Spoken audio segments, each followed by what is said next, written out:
Join us for some North Carolina mountain memories at Biltmore Estate. This balcony overlooks the servants' courtyard. It's a stunning entrance. Cuddle some Highland cows in Burnsville. Is that one nice? Yeah, that's Little Girl. She's really And hear the fascinating legacy of the Wong family and Highland Brewing.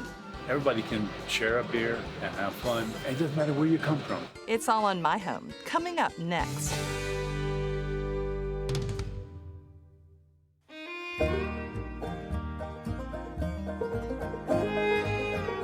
All across the state, we're uncovering the unique stories that make North Carolina my home.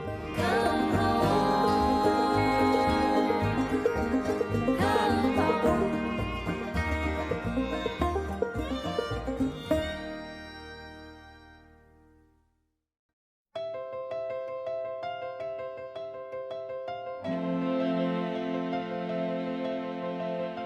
So the lady in the photo is named Hope Miller. She met her husband while she was living here, and they courted on the estate. When it comes to the Highlands of North Carolina, no trip is complete without America's largest home.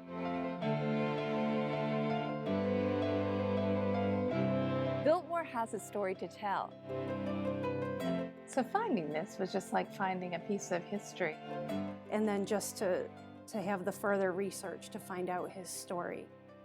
But there's also a preservation piece that is so important. This is actually the first elevator in Asheville and one of the first electric elevators in the United States. Wow. Going up. Here we give you a rare look into that magic. So the Oral History Project first began in the 1980s.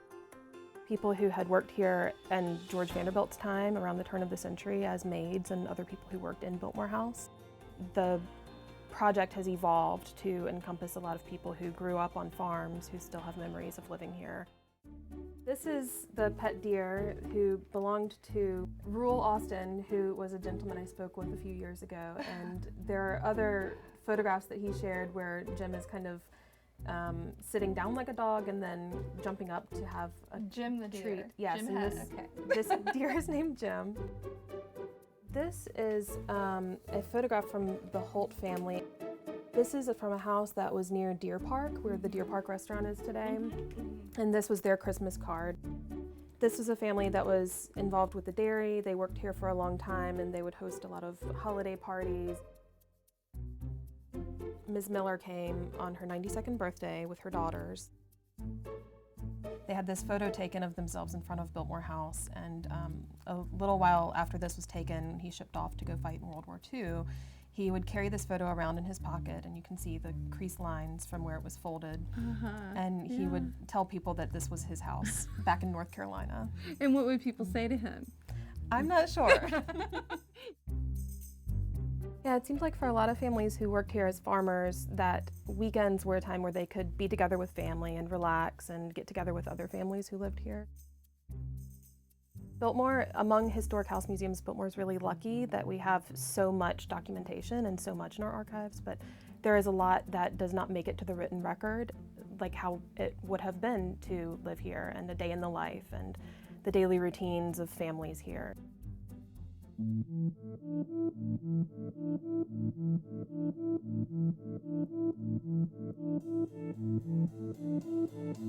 I've always wanted to work in a museum and particularly hands-on with the collection, and so to come into work every day is just like being in a dream. My name is Lenore Harden and I'm Associate Collections Manager at Biltmore. In these drawers we have some of the smaller, finer accessories, such as jewelry, necklaces, there's a hair comb. I think there's a lot of behind the scenes work that goes on that people don't realize when you have over 35,000 objects to care for, that adds up to a lot of time and a lot of attention to detail. When I first started planning for this storage space, I envisioned it to be like a large, highly organized walk-in closet. What is special about this one? So that is a replica of a brooch that George Vanderbilt had created for his wife Edith as a wedding gift in 1898. We reproduced that. So this staircase is unique. It's beautiful. Where are we going? So this open air stairwell leads to the bachelor's wing of the house where the single male guests would have stayed. This livery coat was discovered during an inventory of a clothing closet. When I was cataloging, this is the label that I found inside a pocket. And as you can see, it says S. Patrick, which was just enough information for me to be able to look it up and find the name in our archives. Sefton Patrick came to Biltmore House to work for Mrs. Vanderbilt in 1921. And unfortunately, shortly thereafter, he became ill with tuberculosis. When Edith found out that he was ill, she started to pay for his medical expenses. That had to have felt like such a wonderful moment. It- to be able it to was. connect all the dots. It was really neat. Most people don't get to see this because it's your office. That's right, that's so right. it's a pretty special piece at Biltmore. Yeah. She would have been teenager and early 20s, and we believe that this was done after a trip that she had taken with her mother to Asia. It's special to me because it shows that Biltmore was a home, that was a place where they were comfortable, where they expressed their creative sides, really could relax and feel at home.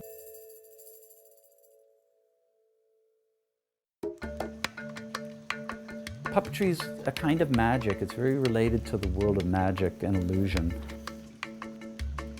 When they first come to life, I kind of find out who they are. They sort of have a life of their own that has to do with how they're engineered and carved and whatnot. But yeah, it was, bring these characters to life and sort of fall in love with them.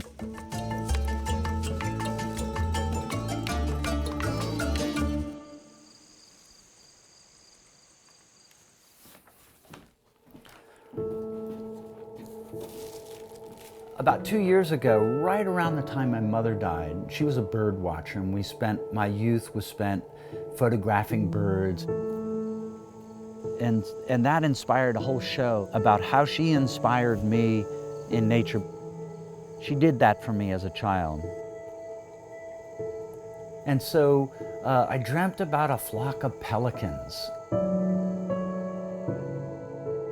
I could handle the puppet, it was a fan-like structure, and I could flex it like this to make them swoop and go down and up. And then I saw in the dream different strings to pull to randomize the wing movement. I feel like I'm an artist who engineers. The engineering is definitely a part of the process. So that is half the fun. And then actually performing it and how it will interact with the audience or fly over the heads of the children and that kind of thing.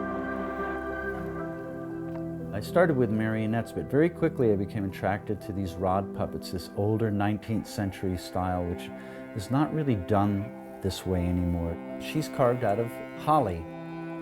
The rods to the hands, which are operated almost like chopsticks in a way. And then I have controls to her head, which the side to side and up and down are things that had existed in puppetry before I came up with the additional mechanism to tilt the head, and I think that's the most expressive thing she does. I'm the audience for her. I'm watching her as if I'm the audience, so there's a communication between myself and the puppet. She gives me chills. I know, me too. I have a crush on her. Yeah, she's lovely.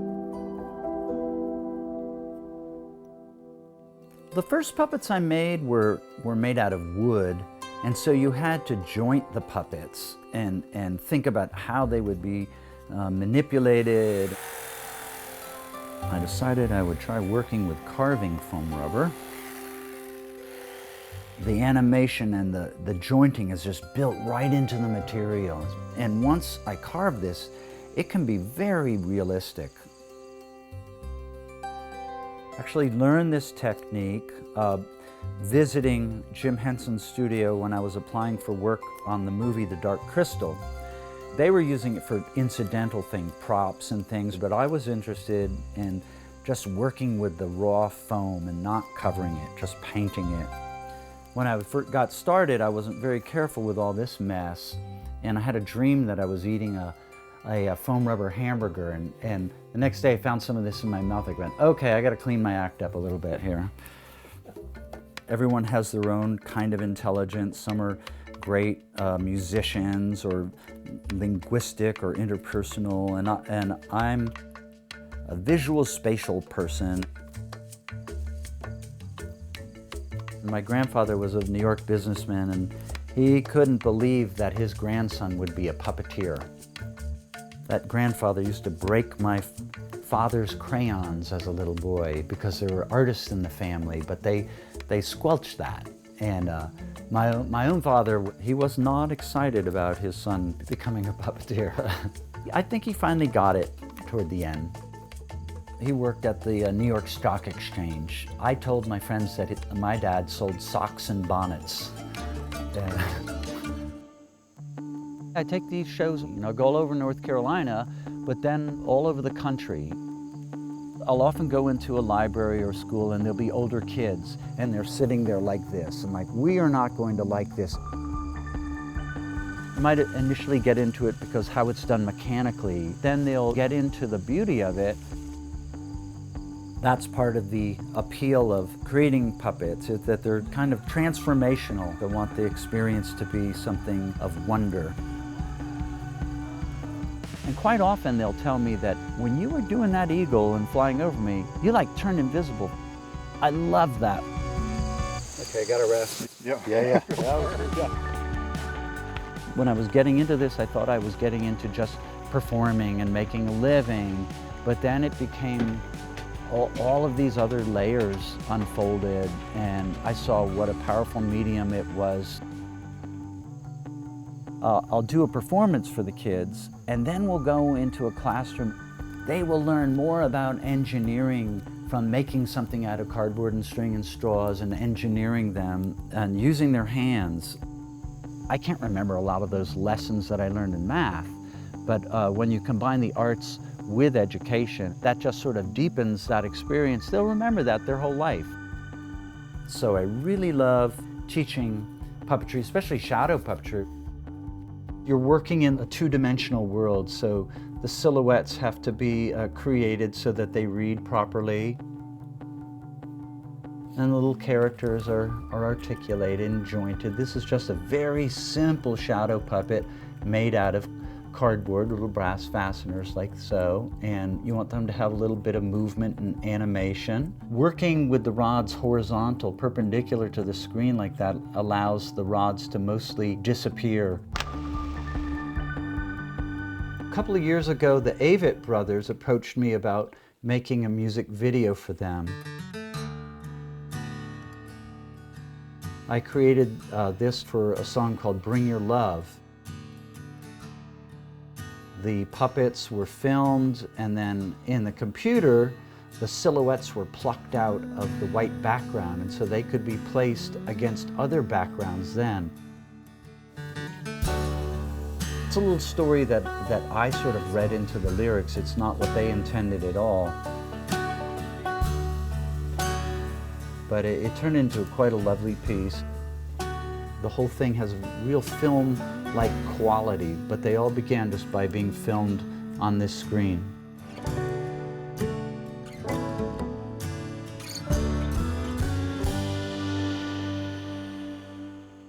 I think the arts are so important. So we have a Cartwheels grant that takes me into underserved counties in schools. And there'll be a child who has this creative ability, but they sort of discover themselves a new ability that they may not have even known about. And I'll see that their genius is their hands. And I hope that they really recognize that. People sometimes ask me, you're a puppeteer, you're a what? You're a puppeteer? Like why? Why would you do that? And after they see a good show, they know why. They understand it then.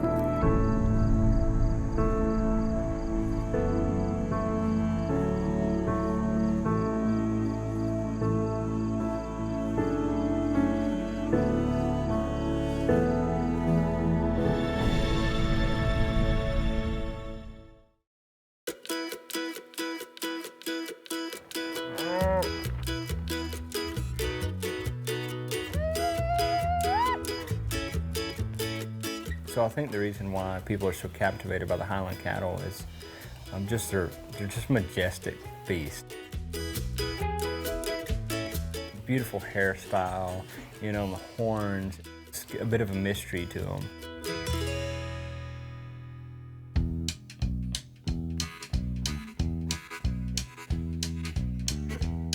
Got featured in a tabloid.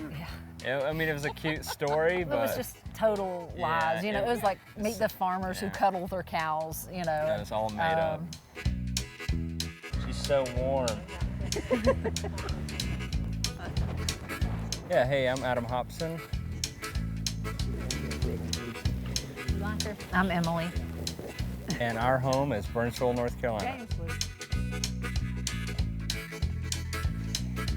You're an attention hog. We raise Highland cattle here in Yancey County and Mitchell County, and we sell them to hobby farms essentially all across the United States and internationally. So do you have a certain call that you do? Yeah, we'll just Sioux cow, but a lot louder. I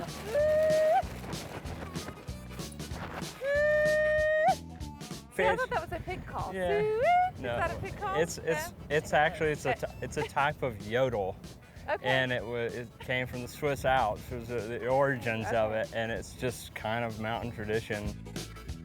This area is really good for highlands because it's so similar to the geography and the topography of Scotland, and we have very similar weather here. We have a very mild summer, pretty mild winter. We're content to just go sit in the pasture with them for hours and just watch them. I mean, they're just so quiet and easygoing. And I think that kind of translates to other people. They kind of live vicariously through our photos and videos, and I mean, it just brings a peace and a calming effect to people. She's the sweetest. This is all Emily does all summer.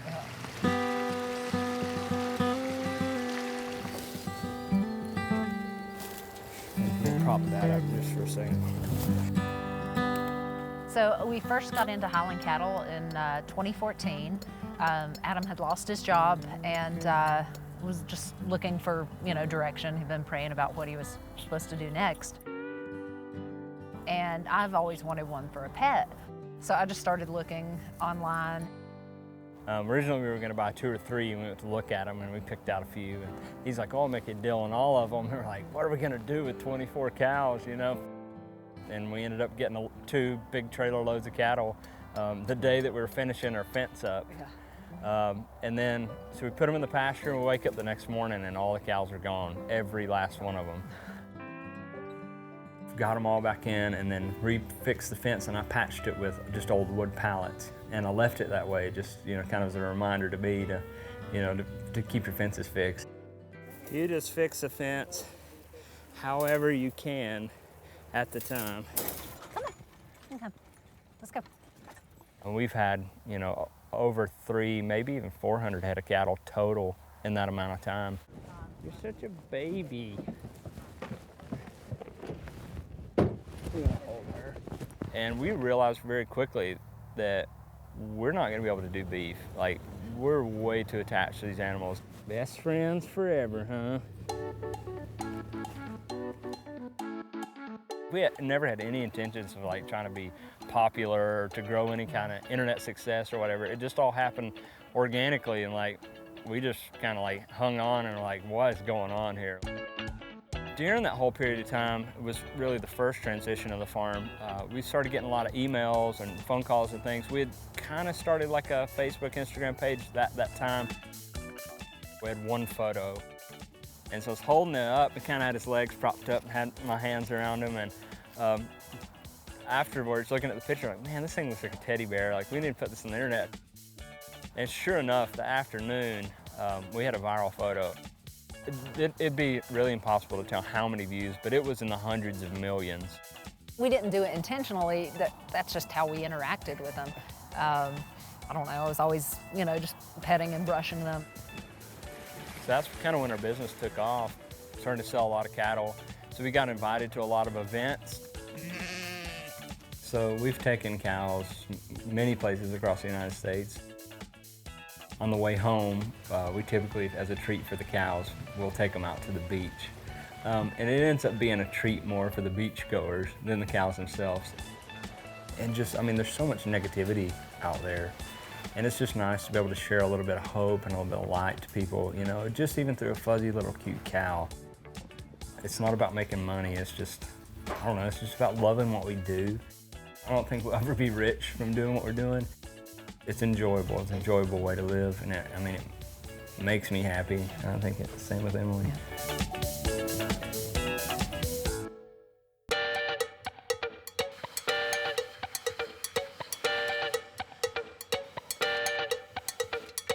We were the first legal brewing operation in Asheville, North Carolina since Prohibition.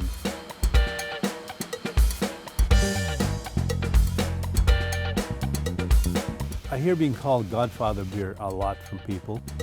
I think it's kind of stuck. The Scots-Irish settled this area initially. And in honor of those settlers, original settlers, we named it Highland.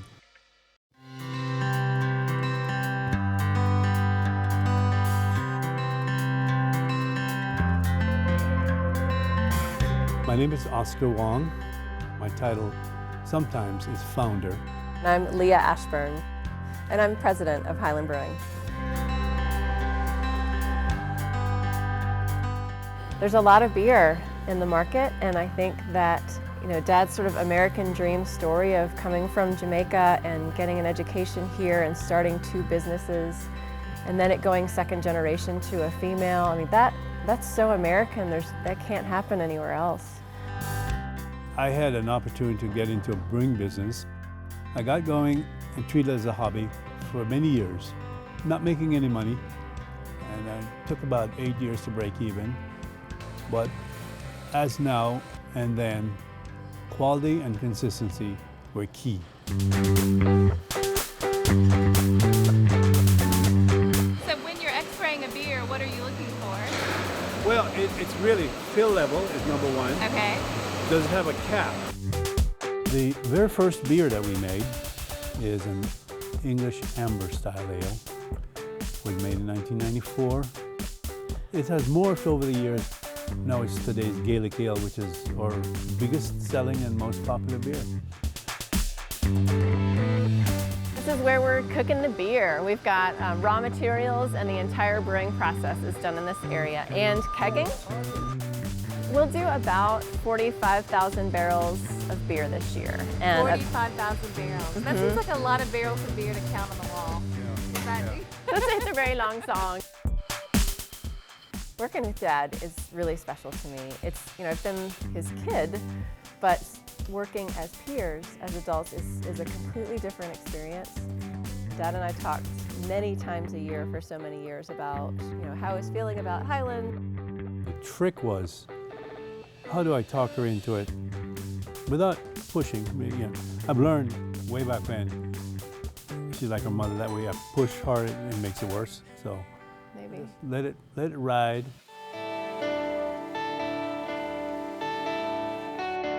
I'm here every day because I enjoy being here. When you consider that I'm older than all the parents of our staff, it's like having a whole bunch of kids. This whole business is real for young people. I enjoy hanging around with them because I see a vitality, a modernism. Talking about vitality, and there's some team members that we have that are so full of life and ideas and have really kind of reinvigorated Highland and what Highland is capable of.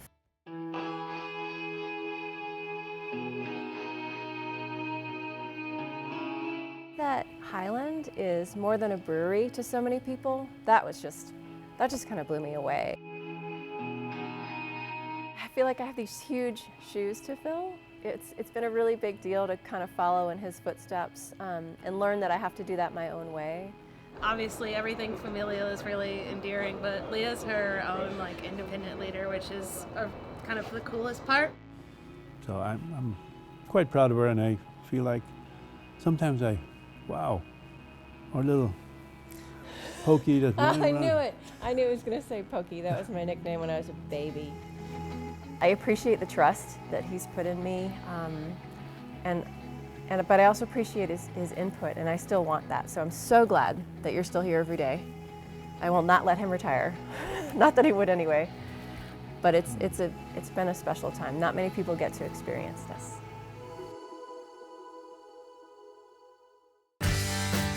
Next time on My Home, it's all made in North Carolina. Join us as we travel across North Carolina and meet the people whose hands and hearts create some of the most amazing craftsmanship and design. Is it unique for someone just to make a snare like he does? Out of the whole drum set, probably the snare is used the most. It's all on My Home.